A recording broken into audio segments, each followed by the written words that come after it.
will see triple P is a multiple network layer protocol, and it can carry network data packets from the protocol defined by internet like OSI, Xerox, DECnet, AppleTalk, Novell, and so on. Right. So PP for doing this, PPP has defined a specific network control protocol for each such network protocol like OSI, Xerox, TechNet, and all. So, for example, we have IPCP, that is Internet Protocol Control Protocol, which configures the link for carrying IP data. So Xerox control protocol does the same thing, for Xerox protocol data packets and so on. So here, none of the NCP packets carry network layer data. Just they will configure the link at the network layer for the incoming data. There. Now, network control protocol is the internet, protocol control protocol. So here, this protocol will configure the link used to carry IP packets in the internet. So, this IPCP is of special interest. The format of the packet packet of IPCP is shown in the next slide. And the value of the protocol field, it is 8021 in hexadecimal, 8021 in hexadecimal. So this is where the packet format will be. So this is as usual, this is the packet format for PPP protocol, and the payload will have IPCP code, and this code we have seen is having value 8021. So here it will have value before the payload 8021 will be this, and there will be different codes and IDs, and length of the entire IPCP packet and IPCP information is given. So here the code value, if it is 1, it is configuration request, that is request for the link to get connected with the server. Then configure acknowledgement is the code value 2, where server acknowledges the sender that your request is granted, and you can go for data transfer next. 03 is nothing but configure negative acknowledgement, where server denies to get connected, right? And code is 04 indicates that this connection is not possible. For some reason it is getting rejected. Then if it is 05 value, then it is a terminate request. It can originate from either what I am say server end, or it can be from user end. And you have something called as terminate acknowledgement. So if it has originated, terminate request has originated from server to the user, user will acknowledge this terminate request with terminate what I am going to say acknowledgement. And if there is any other code defined outside these 7 codes, say code number 8, so code will be rejected, not recognized.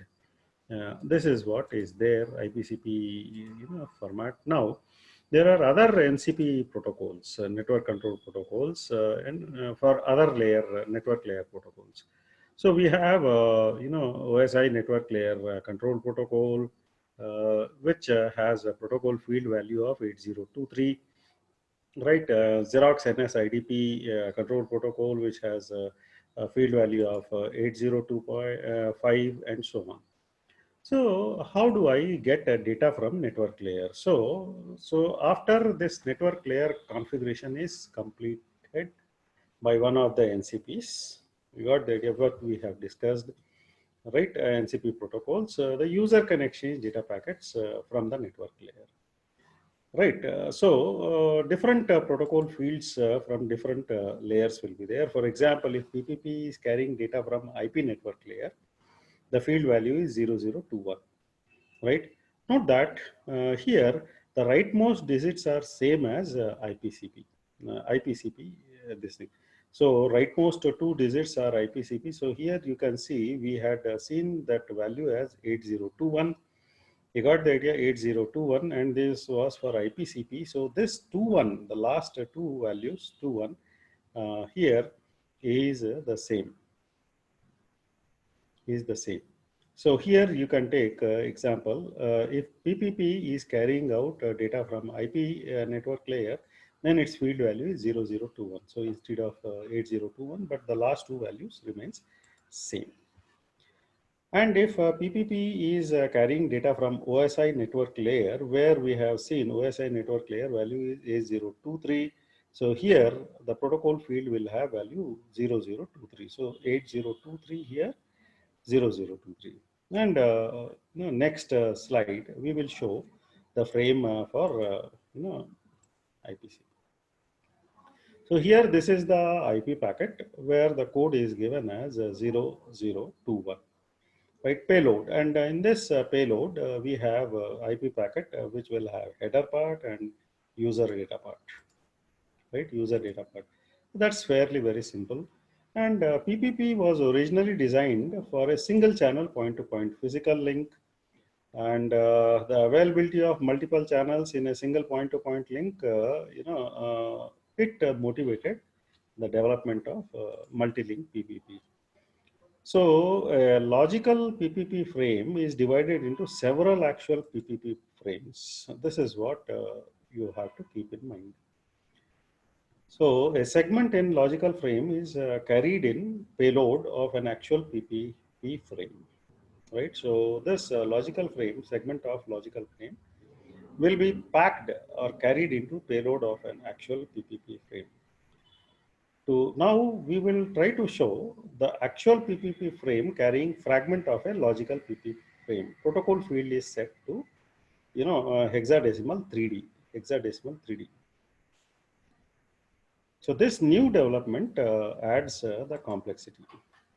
Now here, assuming that a sequence number needs to be added to actual PPP frame, so we will show how this can be done, So this is what is the, here protocol field is hexadecimal 3D.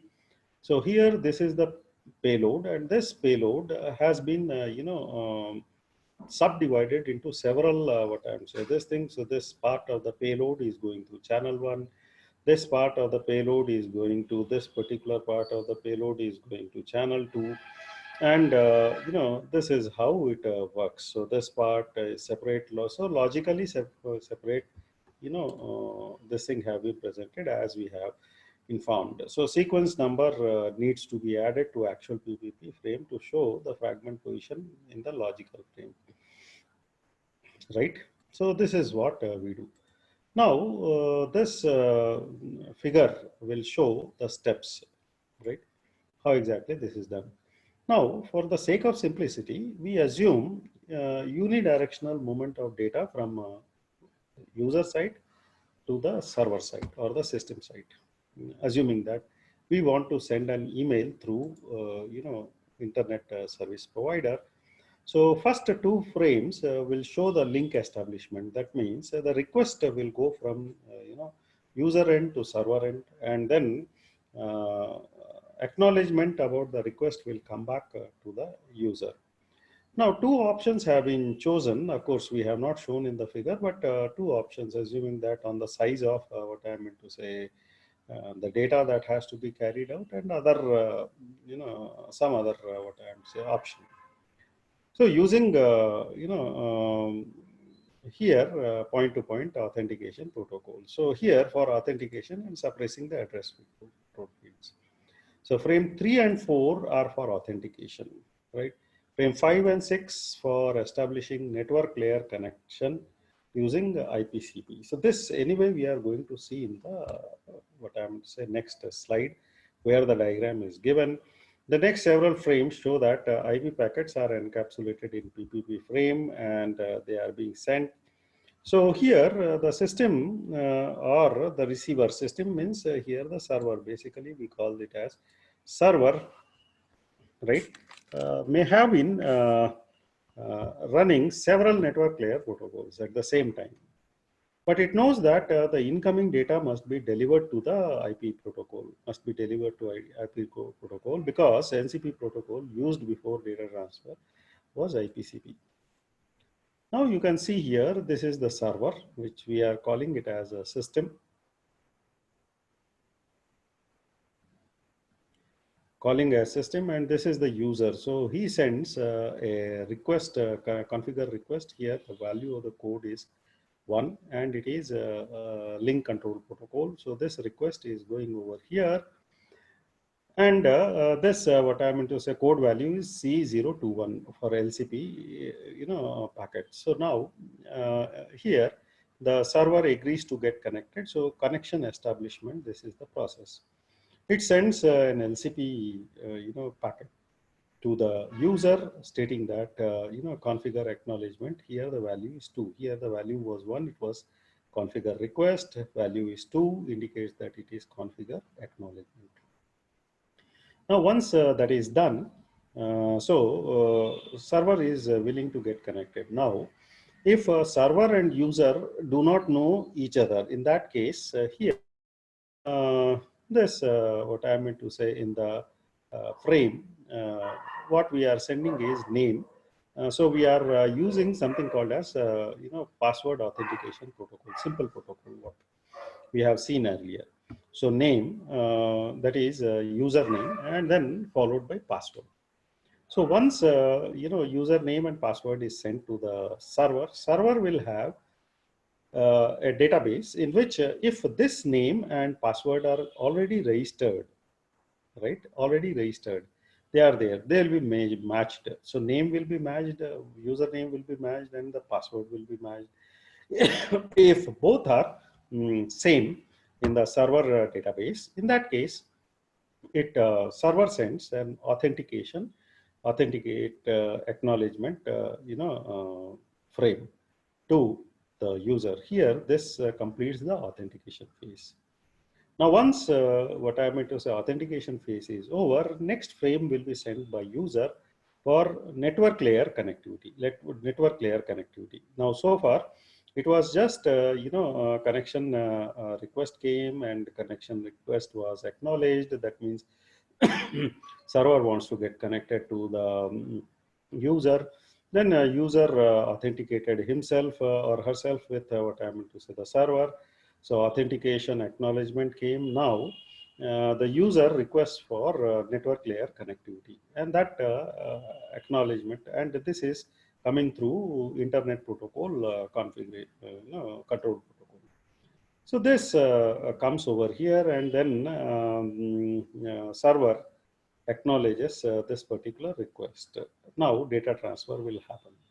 Now you can see here from user terminates, sends a terminate request. User sends a terminate request, and this terminate request has been acknowledged by the server. This completes the whole process: establishment of connection, authentication, then network layer connectivity, and finally the termination of connection. And this completes the process, the whole process, and this completes the fourth module here, and that is here. And thank you.